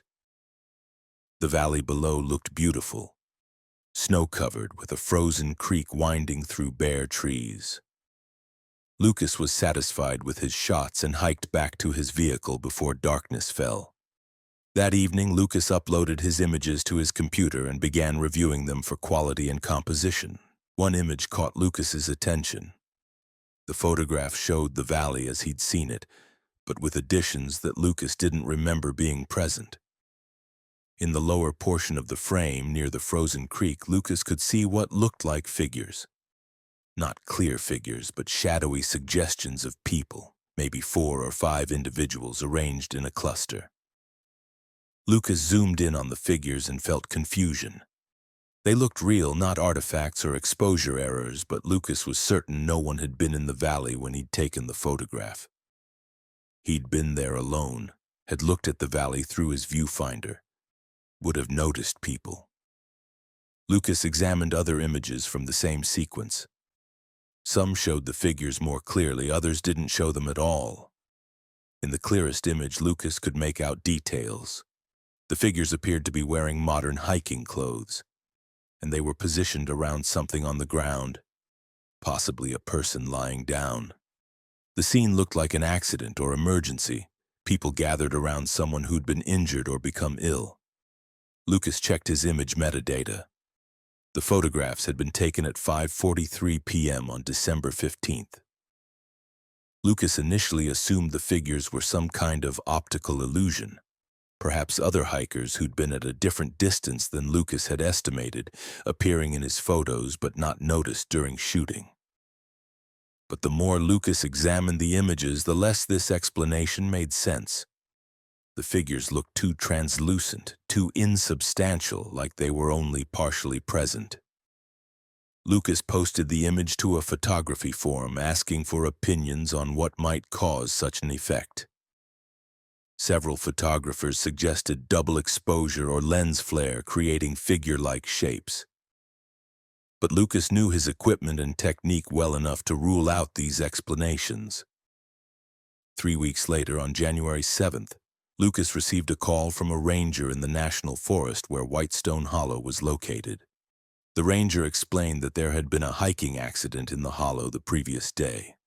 A solo hiker had fallen on the frozen creek, suffered a severe head injury, and died before rescue could arrive. 4 other hikers had found the victim and attempted first aid.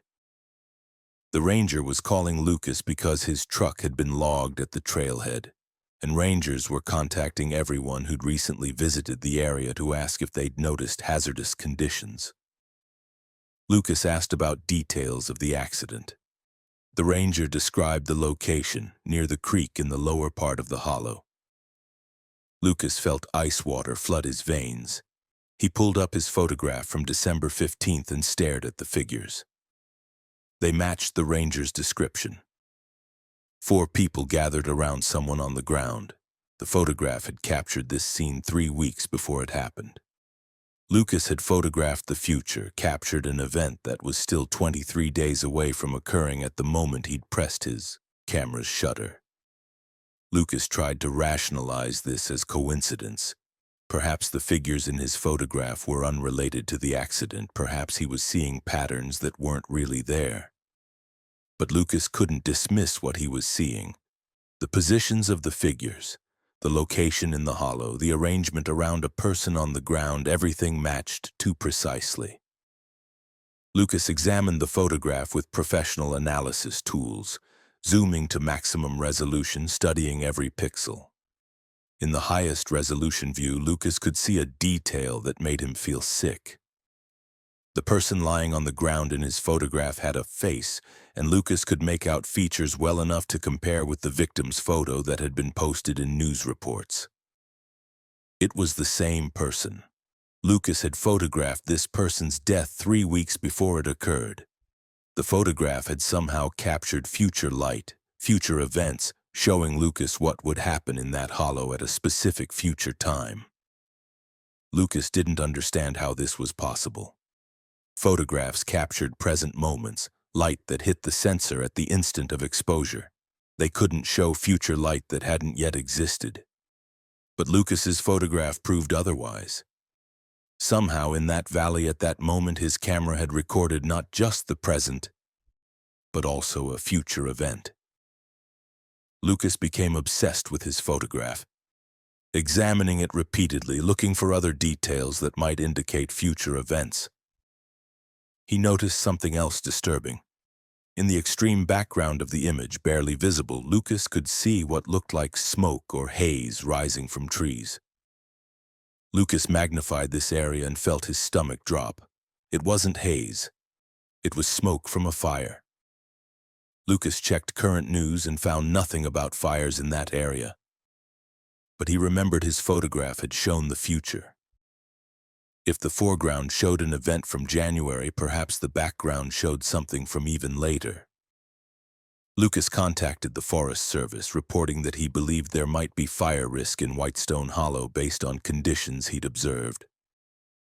The ranger he spoke with was polite but dismissive, explaining that in winter, with snow cover and frozen conditions, fire risk was minimal. Lucas insisted, explaining about his photograph, but the ranger clearly thought Lucas was mistaken or exaggerating. Lucas dropped the issue, not wanting to seem crazy, but he monitored news reports about that area obsessively. On February 23rd, a wildfire ignited in the national forest near Whitestone Hollow. The fire had been started by an illegal campfire left unattended. It spread rapidly through dry undergrowth beneath snow cover, consuming several hundred acres before being contained. Lucas looked at his photograph again and confirmed the smoke location matched the fire's origin point. His December photograph had shown events from January and February, capturing future occurrences as if they'd already happened. Lucas tried to understand the mechanism. Why had his camera captured future events? Was there something about Whitestone Hollow that allowed temporal distortion? Lucas researched the valley's history and found references to it being considered sacred by Native American tribes who'd lived in the region. Some accounts described the hollow as a place where time moved strangely, where visions of future events could be seen by those who knew how to look. Lucas realized he'd accidentally discovered how to look. His camera, at that specific time and place, had been positioned to capture temporal overlap, moments when future events became visible in the present. Lucas returned to Whitestone Hollow several more times over the following months, always photographing from the same position, hoping to capture more future images. Most photographs showed only current conditions, but occasionally, maybe one in every 20 shots, Lucas would capture something that hadn't happened yet. He photographed a landslide 2 weeks before it occurred. He photographed a bear with cubs a month before anyone reported seeing bears in that area. He photographed weather events days before they happened. Lucas's photographs were predicting the future with unsettling accuracy. Lucas struggled with what to do with this ability. Should he try to warn people about events his photographs showed? Would anyone believe him? Lucas decided to test this by photographing a park ranger station. One image showed the station with damage to its roof. Lucas reported to rangers that he believed roof damage was imminent, possibly from a falling tree. The rangers inspected the roof, found no issues, and thanked Lucas for his concern. 3 days later, a large branch fell on the station during a storm, damaging the roof exactly as Lucas's photograph had shown. Lucas realized his photographs showed inevitable events, things that would happen regardless of attempts to prevent them. The hiking accident, the fire, the roof damage, all had occurred exactly as photographed, despite any actions Lucas or others took. The photographs weren't warnings that allowed prevention. They were documentation of fixed futures, events that were already determined and couldn't be changed. Lucas found this deeply disturbing. If futures were fixed and visible through his camera, what did that mean about free will and choice? Lucas stopped photographing Whitestone Hollow. Couldn't bear capturing more future tragedies he was powerless to prevent. He never published his temporal photographs, knowing they'd be dismissed as hoaxes or coincidences. Lucas keeps the images private, a collection of future events captured in past light, proof that time in Appalachian mountains doesn't always flow linearly, that some locations exist in temporal overlap where past, present, and future are simultaneously accessible to those who happen to look at the right moment in the right way.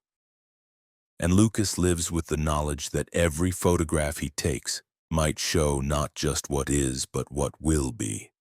That his camera might reveal futures he doesn't want to see, events he can't prevent, tragedies already written in time's fabric waiting to unfold exactly as his lens has already captured them.